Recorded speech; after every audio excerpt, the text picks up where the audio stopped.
Today's lesson is focused on radian measure. We'll be learning how to convert between radians and degrees to measure angles, and how we use radian measure to find the length of an arc and the area of a sector of a circle. Before we speak about radian measure, let us consider a circle.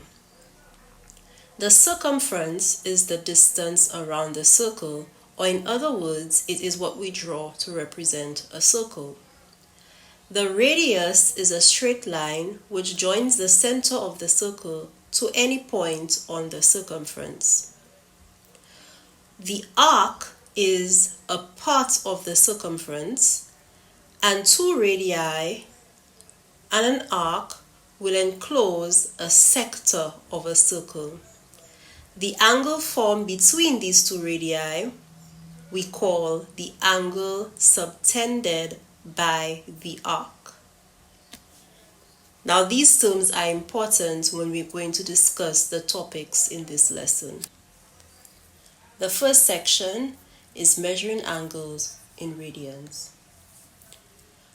A radian is an alternate unit used to measure angles. Previously, we measured angles using degrees. Now we're going to learn a new unit, which is radians. And this is similar in other quantities. For example, length can be measured in meters as well as inches, but they're both two separate units to measure one quantity. So both radians and degrees are used to measure angles. 1 radian is the angle subtended by an arc when the length of the arc is equal to the radius of the circle. The diagram on the right demonstrates this.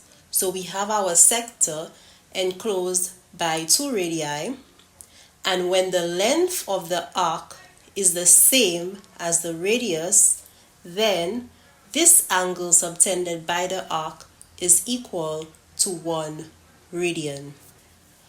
We have a circle, and we're going to look at what happens when we get one complete revolution. So in other words, our arc length will be equal to the circumference of a circle. And the circumference of a circle is 2 pi r, 2 pi times the radius of the circle.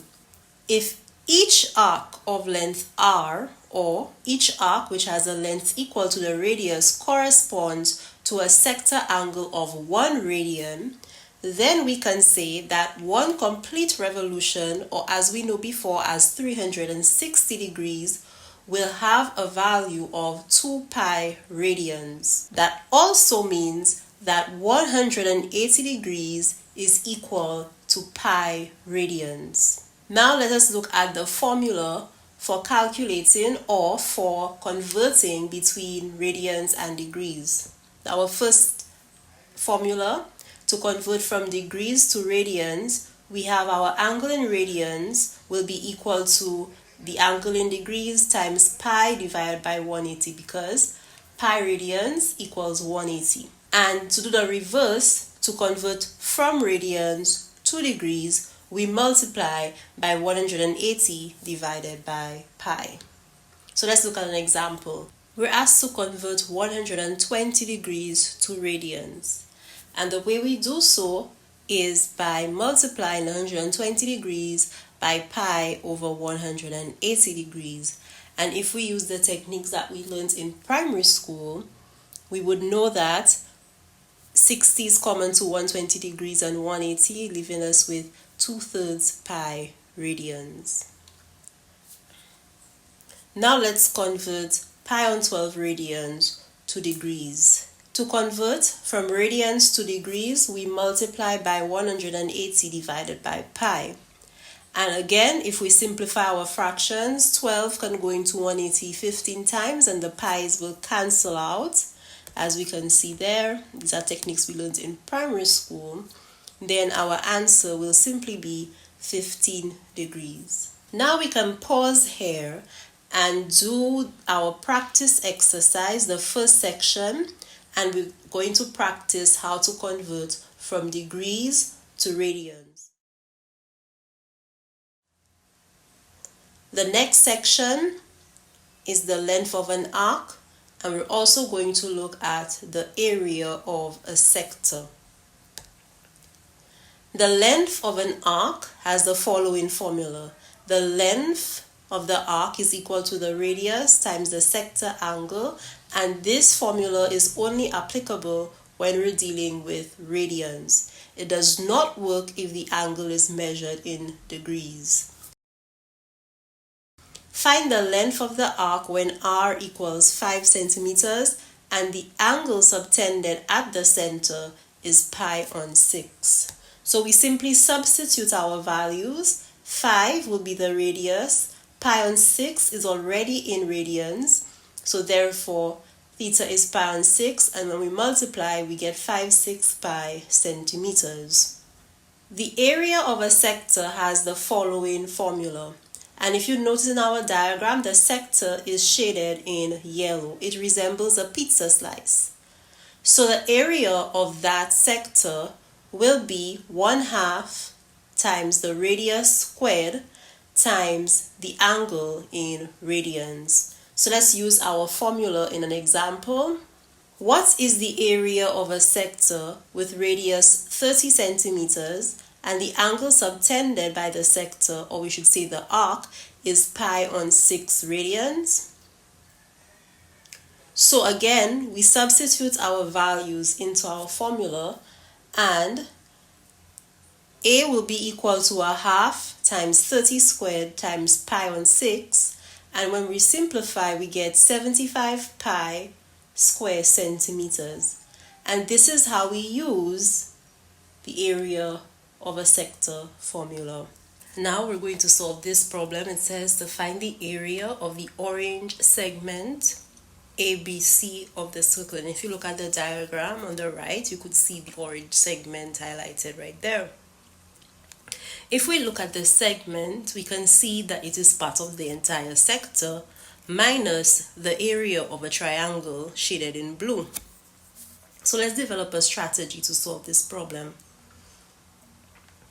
First step, we'll find the area of the entire sector AOBC. Second step, we'll find the area of the triangle AOB. Third step, we find the area of the segment by subtracting the area of the triangle AOB from the sector AOBC. Let us solve this problem by using our strategy that we developed before. So our first step is to find the area of the sector. The area of the sector, based on our formula, is 1/2 r squared theta. R is 6, as you can see from the line AO, 6 units, so we have 1/2 times 6 squared, and theta is 2/3 pi radians. So this is 1/2 of 36 times 2/3 pi. So this becomes 18. So when we simplify this, we get 12 pi, which is approximately equal to 37.7, correct to 1 decimal place. So the area of the sector is 37.7 square units. Now let's find the area of the triangle. The area of a triangle is 1/2 AB sine C, where A and B are two lengths of a triangle and C is the angle in between the two lengths. The only lengths we have in our triangle AOB are our two radii, and we have the angle in between. So using our formula, 1/2 AB sine C, we see that the area is 1/2 times 6 times 6 sine 2/3 pi. So this is 18 times the sine of 2 pi on 3. Now, in our calculators, we don't have to convert the 2 pi on 3 into degrees for us to find the sine of it, because the sine of an angle will change whether it is measured in degrees or radians. So what we can do in our calculator is change the mode from degrees, which is symbolized on top of the display by either a capital D or DEG, and we change that into radians, which will be indicated by a capital R or RAD, depending on which calculator you have. So when you put 18 times sine times 2 pi on 3, some calculators will show it as 9 root 3, but others will show 15.6 if I write it down to one decimal place. So the area of the triangle is 15.6 square units. So this makes the area of the sector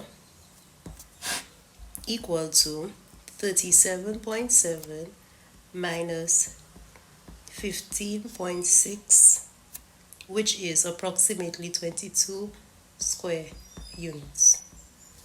So this is an example of applying our area formula, and this brings us to the end of our lesson.